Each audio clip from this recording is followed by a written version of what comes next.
Yo, show us the Tank video. So this is him talking about your brother. Wait, is that Tank over there? Yeah, that's Tank. Oh my god, where's my glasses at? I gotta see this old Tank guy. was on last week. Oh, I haven't seen He's him. talking about Ken. Did you drop him? Run the volume too. Yeah, they're right there. They're right there. No drop? Yeah, run the volume. He looks different, huh? Whoa. Run Dang. it. When he's done, I'm thinking the guy's gonna go, whoa, you know. I don't think I was that big at the time. I was about 250. And hoisting a lot of weight around. Barbell weight. Not funny fake weights like people like to call on the internet bullshit. Always bouncing 600 pounds off his chest. Oh, come the hell. You didn't do it. Yeah. No, I'm a fighter and I need to accelerate and have fast, quick twitch muscle power. You gotta be strong, even bouncing the weight. You still gotta be strong. So that's stupid. Say shit like that. Well, you know, who else I heard on your show say he benched the 600 pounds. That's why I wanted to get it on tape. And Here it comes. They put it on the UFC, whatever. I was commentating. Ken Shamrock. Oh, the only time Ken Shamrock has been under 600 pounds would have to be at a plus size whorehouse.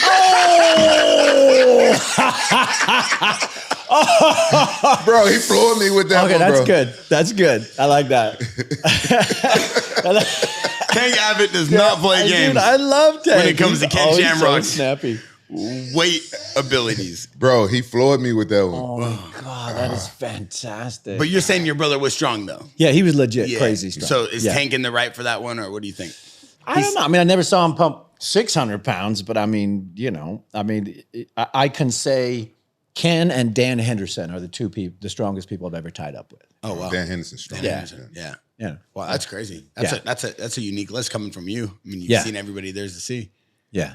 Henderson's like a tree. Oh, and it didn't move. I go, oh no, nothing moved. I go, oh, that's not a good sign. You didn't think Tito was strong when you fought him? He wasn't strong. I mean, he was strong. He had natural strength, but he didn't have the functional leverage strength like Ken and Dan. Like I tried to, but Dan like flicked his shoulder and like, you know, shucked me off. Like, what happened? Like, he didn't even do anything. He's, and I fell off the guy. Yeah. And I was holding on with all my might. Like, he was just so strong and functional in that position. Yeah. And Tito didn't feel that way. He felt, you know, strong and big, but not, like, it didn't feel directed. You know what I mean? Yeah, I mean, Tito's a pretty big dude, and it seems like he's massive. Seems like every podcast, a lot of people are saying he's not as strong as he thought he was. Yeah. Well, that's the thing is I was never strong, ever. You look strong. You look strong. I look strong because I do bodybuilding and I shape everything, fill it in, make it look amazing. But like compared to Ken, I mean, he was 10 times stronger than me. I just never had that like natural strength. My muscles are all squishy. They go right to the bone. You know, they're like all puffed up and awesome looking. But you know, you touch Ken's arm, it's hard as a rock. And it's just a different density of muscle and strength. And I never got that. Mine was all technical and movement and mechanics and the speed that I could do those things. Hey, who was that fighter that you picked up and slammed and knocked him out? Igor Zinoviev. Oh, that was it. Oh, Yeah. I didn't really remember his name. Yeah, he got destroyed. I felt bad. That's the legit one where I was like, oh man, I killed this guy. And then I was a spokesman for the sport. So I'm like, oh, I killed the sport too. I was like, oh, darn it. I think that was perfect execution. Perfect. Yeah, I dreamt that. Just like I dreamt the Kevin Jackson armbar. All that stuff, the Tito fight, that stuff all happened in my dreams because I do deep meditation. I do, you know, heavy visualization right before I go to sleep. So I'm living in this ether world, and then my consciousness slips into it. And back when I was training, I just started training again because what else are you doing? So I would be sitting like this, and then, but also training in the ring, and I would be able to converse and watch and look as a third person and go, there's something there. And then I would wake up and go, I know what that something is. And I would write it down and I'd go back to sleep. Wow. I believe in it. I believe in it. Then I'd go in the gym in the morning, coach. And then he'd go, okay. And he'd pat me on the head like I was some idiot. And he'd be like, okay, just keep, stay focused. But I would write these theories out and then I would prove them. And that's how I got all that stuff done. Because I was thinking differently than everybody else.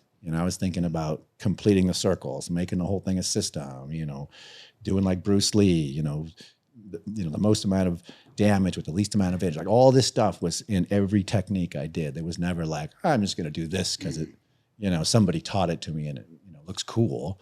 Everything was like, this is the most amount of power. This is where I'm strong. This is my structural base. This is like everything was as finite as could get because that's what I relied on, the science. Because then I knew, I was like, okay, well, Tito's massive. Everyone thinks he's going to beat me, but the science says I'm going to kick his ass.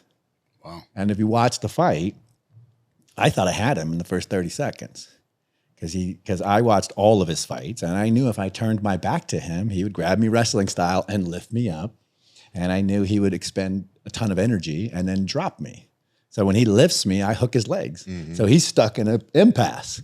And then he throws me down. And I had planned to spin around an armbar him at that time. And I get all the way around and just miss his head by a couple of inches. But how you missed that big ass head? That's what I said. Well, he was longer than I thought. And so when I spun around for the arm, I wasn't hip up because he was just, in that way, Ken was right. He was a big man. And I didn't know I would need a little more space. And so, I snapped it on and I go, moop, and I'd pop right and go to the next move. And then the next plan was I was going to ride him like a horse because I knew he didn't have the vascular training to keep up with the speed I was going.